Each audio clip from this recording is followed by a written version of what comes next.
কেমন আছেন সবাই? আশা করি নিশ্চয়ই সবাই খুব ভালো আছেন। আজকে করব শাহি পনির। শাহি পনির আমাদের ইন্ডিয়ারই রেসিপি, তবে মুঘল আমলের রেসিপি। মুঘলরা যখন আমাদের দেশ শাসন করতেন তখন আমাদের রন্ধনশালায় তাদেরও ছাপ পড়েছিল, তখন এই শাহি পনিরের জন্ম হয়। চলুন শুরু করি।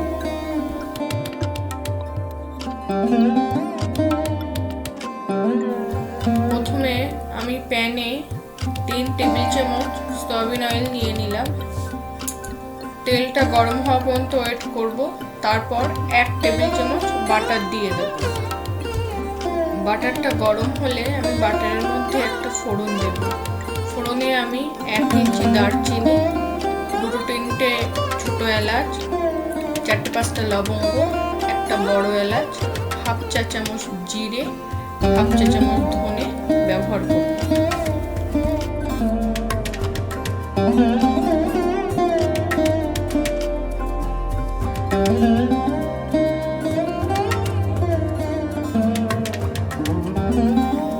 ফোড়ন থেকে একটা সুন্দর গন্ধ বেরোচ্ছে।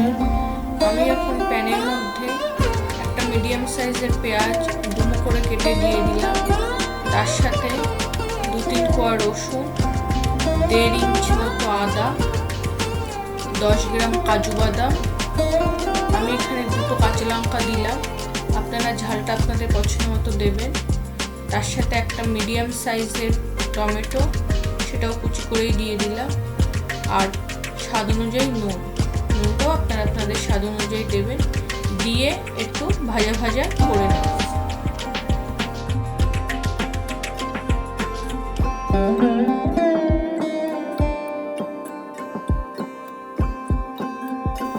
নাড়াচাড়া করতে করতে পেঁয়াজ টমেটোগুলো ভাজা ভাজা হয়ে গেছে। এখন মিক্সিং বলে এইগুলোকে তুলে নিয়ে আমি একটা পেস্ট বানিয়ে নেব।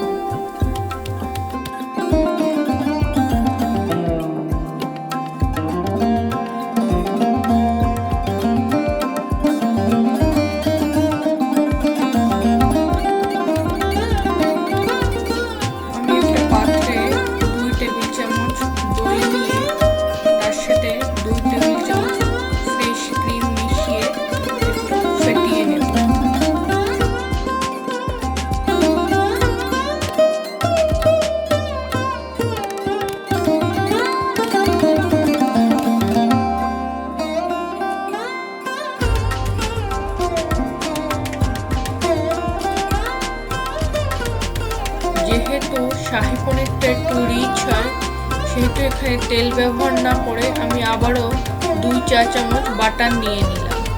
তার সাথে পেঁয়াজ, আদা, রসুন, টমেটো ভেজে যে পেস্টটা করে রেখেছিলাম সেইটা মিশিয়ে ভালো করে কষিয়ে নেব।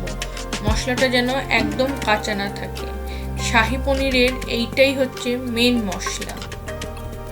এই মশলাটার মধ্যে কাঁচা ভাব থাকলে কিন্তু পুরো পনিরটাই খেতে বাজে হবে। মশলাটা কষাতে কষাতে এর মধ্যে একটু দই আর ক্রিমটাও মিশিয়ে নেব। যেই দই আর ক্রিমটা আমি বাটির মধ্যে মিশিয়ে রেখেছিলাম, ওই দই আর ক্রিমটাই।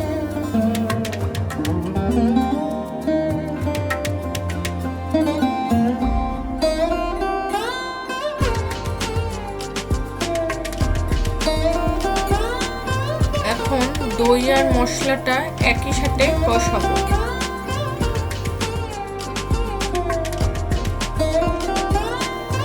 শাহি পনিরটা একটু মিষ্টি মিষ্টি খেতে হয়, তাই 1 চা চামচ আমি এখানে ব্রাউন সুগার দিয়ে দিলাম। আপনারা চাইলে সাদা চিনিও ব্যবহার করতে পারেন। ব্রাউন সুগার দিলে কি হয়, কালারটা একটু ভালো আসে। মশলার উপরে তেল ভেসে উঠেছে। এইবার আমি কেটে রাখা পনিরগুলোকে মশলার সাথে মিশিয়ে দেব। আমি এখানে পনিরটা কিন্তু ভাজিনি, কাঁচা পনিরই ব্যবহার করেছি।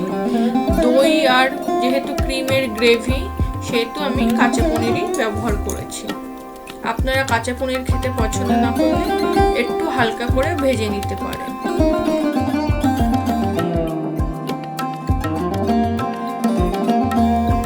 সবশেষে শেষে 1 চা চামচ বাটার গরম করে তার সাথে একটু স্যাফরান মিশিয়ে পনিরের মধ্যে দিয়ে দেব, আর উপর থেকে একটু কসুরি মেথিও ছড়িয়ে দেব।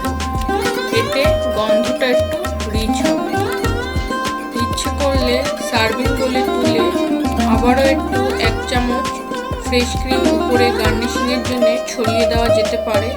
তবে যদি মনে করেন বেশি রিচ হয়ে যাবে তাহলে দেবেন না, কারণ এটা সম্পূর্ণ অপশনাল, গার্নিশিংয়ের জন্য লোকে ব্যবহার করে। তাহলে আজকে এখানেই শেষ করলাম। সুস্থ থাকবে, ভালো থাকবে।